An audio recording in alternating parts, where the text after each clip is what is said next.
Friendly Talk Podcast. Friendly Talk Podcast in this bitch. Sorry, we were just gossiping about people that we don't like. Yeah. Mutual people that we dislike that we were not going to name on the podcast. But if you subscribe and Venmo us some money, we'll tell you what we're talking about. Yeah, not no coin. We should start fucking selling gossip. Oh yeah, if you really want to know who are you talking about, send some bread. I know so much gossip about so many comics. I'm like, really? Yo, send me some money. I'll spill the tea. If you been hearing some wild shit about me, tell me. I don't be doing wild shit in comedy. Whatever they say about me is a lie. I be chilling. Unless they say I'm crazy, then that's pretty accurate. Because they be like, Nina's a psychopath. I'm like, yeah. That's funny. Actually, funny enough, we're talking about mental health on today's episode. Oh, okay, there we go. Boom. Eva didn't read the notes. I told her we're talking about mental health. This bitch don't give a fuck about me. I know. This is how I was in school too. Like, oh, today's SATs. I'm like, oh shit, let me go read some shit. This bitch. I was just talking about mental health because it's been a terrible summer and my mental health is trash. So I was gonna ask you, what do you do to protect your mental health, and like, how do you navigate that kind of space and whatnot? Well, to protect my mental health, I haven't read a comment since 2021. Okay. So that's first and foremost. I love that for you. Yeah, I'm going on 3 years with no reading comments from strangers. I do read comments from people I follow back and my subscribers. Okay. So if you do want to talk shit, you got to pay $5 a month, and then I'll see your comments. But that's great. Yeah, my notifications are filtered for people who I follow back and subscribe. Okay. So, but yeah, and then I also smoke a lot of weed. You smoke? I do, but I don't think that it helps me like relax and sleep. Yeah. But I don't think it does anything to for my mental health. Okay. Am I smoking the wrong weed? I don't know. Mine put me to sleep too. Okay. But like it gives me like I'm in a relaxed state. But like, how are you smoking weed? Like, are you just smoking weed and going to sleep? Cause I'll set a bath with candles and I'll put. Oh, I don't do that stuff. So, and I'll smoke in the bathtub. So you set yourself. I set a mood. Okay, I love that. Yeah, at least twice a week I do take a bath. Now I wash my ass every day, y'all. I don't want this to be. Eva only showers twice a week. And like, oh, even bad bitches don't wash. Nah. I wash my ass every day, but twice a week I will take a full bath. A full bath, like sit in the hot water with like salt, candle. I do Epsom salt. Ooh, because from working out I can be sore, and then I do the candles, slow jam. Sometimes just put the spa music on, and I'll be smoking in the bathtub. And I feel like I'm feeling asleep, and let me fall asleep let me not fall asleep in the bathtub. Yeah, and get up. You don't want to drown. Yeah, exactly. So it's very hair blow dryer falls in the in the tub. Right. Over. I go out alone. Movies.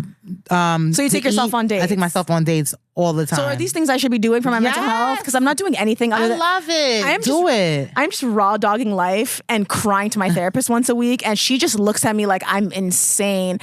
I've made this woman flabbergasted so many times where she literally looks at me like I don't know what to tell this bitch. Yeah. And I'm just like, yeah, that's what happened on Tuesday. And she's like, oh, okay. Well... I know that feeling. She doesn't even know how to like advise me. I have my last therapist. She used to tell me, "Oh my, I'm so sorry," all the time. I am so sorry. I'm like, Remy's laughing at her. Yeah, and I texted her once, and I was like, I'm having a mental breakdown, right? She didn't see it for like 2 hours, but in those 2 hours, I calmed down.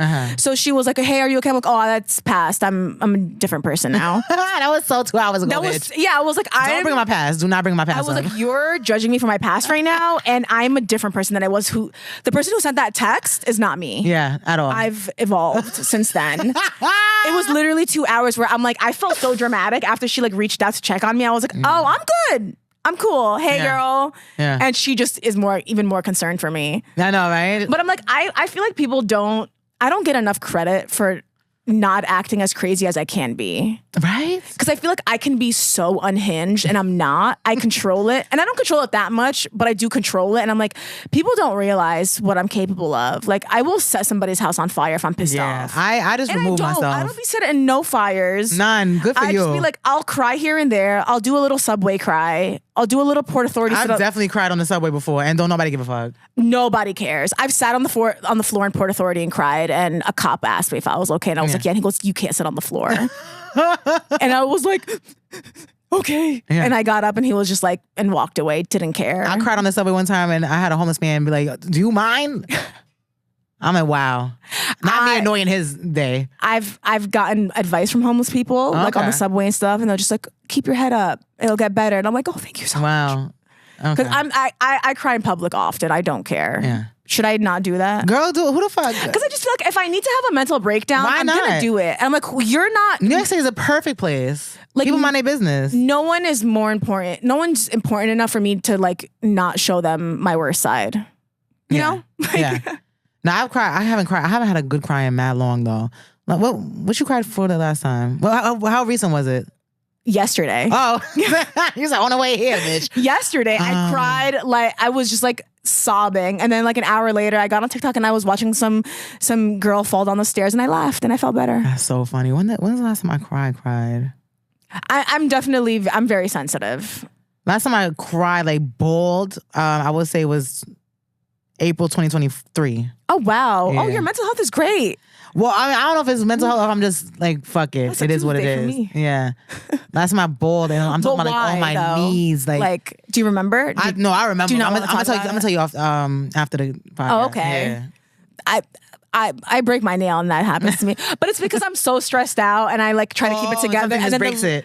The littlest thing could happen and I will just like, I remember I was going through it, Eva, and I bought a Subway sandwich on my way to the gym and I ate half of it because I was like, I'll eat half now and I'll eat half after my workout.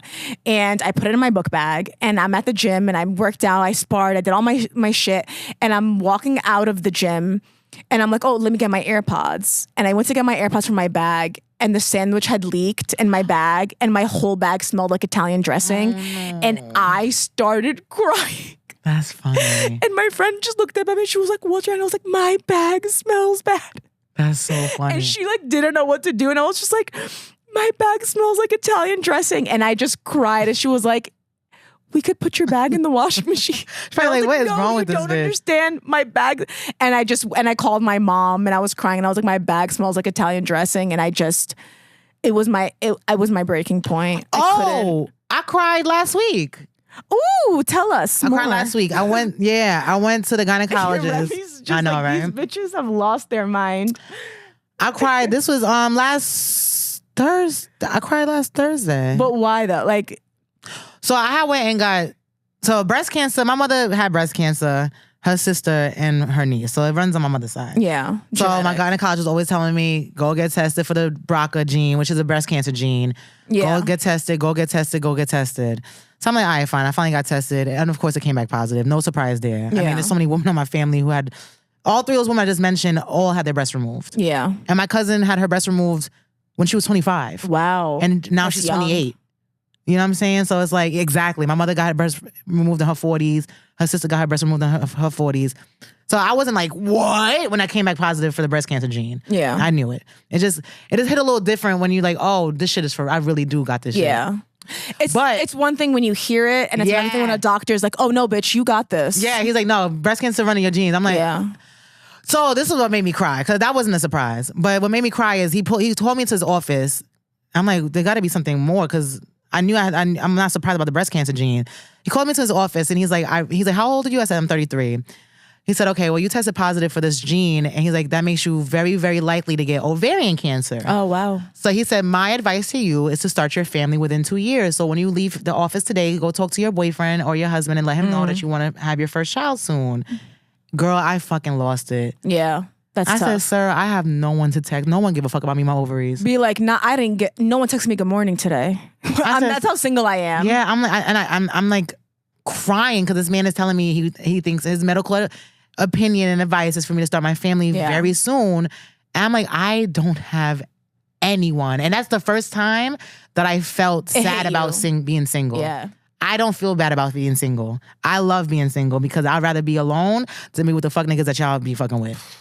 Amen. Y'all be taking some shit just to say you got a man. And I'd rather die alone than live the life you live. Emotional abuse, mental abuse. Cheating, all type. You forgive cheating and babies and all type of shit just to be like, oh, but we've been together this many years and? I don't mean he didn't give a fuck about them years when he's getting his dick sucked. Nope. But whatever, that's another show. But anyways, I always took pride in the fact that I was single before I settled for some shit. Yeah. But that last Thursday was the first time in years. I'm like, oh, wow. It hit you. Like, it hit me hard. I need to get my life together. Like, at least in that aspect. At least in that aspect. I'm like, okay, you know what? Maybe I should. And not that I'm going to bend I'm not gonna accept cheating now just because I have like I might answer my DMs now. Fuck. Yeah, I may fuck with someone who's 5'11". You might have to lower your standards a little bit. I have to fuck with someone who's shorter than 6 foot. Just because my doctor said I gotta get pregnant and shit. You know what I'm saying? Like I just need the sperm. I want to get pregnant for a short guy. Yeah, because if he's around, whatever. Honestly, the bar is so low. I know. The bar is so low with men these days. I'm like, oh, you nice? You're not gonna kill me? Okay. Yeah, right. But text me. No. So we'll see. But that's definitely a valid And then what made me even more sad is like, okay, even if I do meet somebody, these men, they want situationships. Mm-hmm. They want see where it goes. They want to date why you. We need titles. You're ruining our vibe. Yeah. The title ruins things. We're just enjoying. So why can't we just enjoy what we have, sir? So it's like, do I have to settle for being a baby mother because I have this diagnosis? I mean, I feel like a lot of women face what you're facing, not the genetic thing, but just wanting to start a family, not having a husband. And I just feel like those are the women that go to sperm banks. And he told me, he was like, would you be willing to do that? So I asked my homeboy if he would give me his sperm in 2 years, and he said yes, but would he give you the sperm and step away, or does he want to be a part of the kid's life? I asked him if he would help me because you could just go to a bank for that. The thing is, like, for the bank though, I don't like. At least you know this man. You know what I'm saying? And at a certain point, the kid's gonna be like, well, I don't have a daddy at all. Like, God damn. Like, I grew up without a dad, but I knew the nigga was in the Bronx. So does you know what I'm saying? Does he want to have does he want a kid? He said yes to everything. He was saying, yeah, I'll help you co-parent. Y'all give you a baby in 2 years. Was he just talking shit? That's the thing. I think he was just talking shit because it's like, oh, you're like, he doesn't think I'm dead ass. I'm so fucking serious. Like, I think he needs to understand how serious I am. You should text him after the podcast. But okay, that conversation we had, like, I was serious. Like, I wasn't joking. I need to know that you're down if this is what I want to do. If we're both single in 2 years, if you're not down, I need to find someone who is. Right. Like, and I think with him, he's just thinking about sex. Like, oh yeah, I could fuck Eva in 2 years, and it's like, no, bro, I'm asking for you to help me build my family. Also, it's like maybe he changes his mind in 2 years. Maybe he gets married in these 2 years, and his wife's like, nah, you're not doing that. Like, you know what I'm saying? And that's the thing. And I wouldn't wrong his wife. I wouldn't want some bitch like me come and have my man's baby. Like, you know what I'm saying? That's wild. That's wild. Can you imagine? That's wild. And I would. So I asked someone. I'm looking for a plan B, but hopefully plan A is I get a husband. Yeah. You know what I'm saying? But my homeboy said he would help me out. I don't know. But take care of your mental health, guys. It's very important. Yes. Don't be like me and Eva. And don't cry on the subway. Yeah, cry if you need to though. Let that shit out. Yeah, I'm not about to snap and kill somebody. Yeah. That's what happens with people. That's pretty bad too. Yeah, no, I'm gonna let it out. I'm gonna cry on the subway, on the A train. Right. No one looks, no one cares. Everyone probably assuming that you're crying because of the A train, not because of... The A train's pretty nasty. They're like, oh, dude's stinking here. That's why she's crying. Let us know in the comments what you guys do to protect your mental health. Because I would love some advice and tips and tricks and all that. And I think it's really important for everyone at home to be okay and stuff. Yes. Thanks for listening. Oh, damn, that was... Remember, said we have to leave at 7:55. I know. It's 7:54. Follow me on the gram at Eva Evans Comedy. Our handles are in the bio. Oh, it is? Okay. Bye. Bye.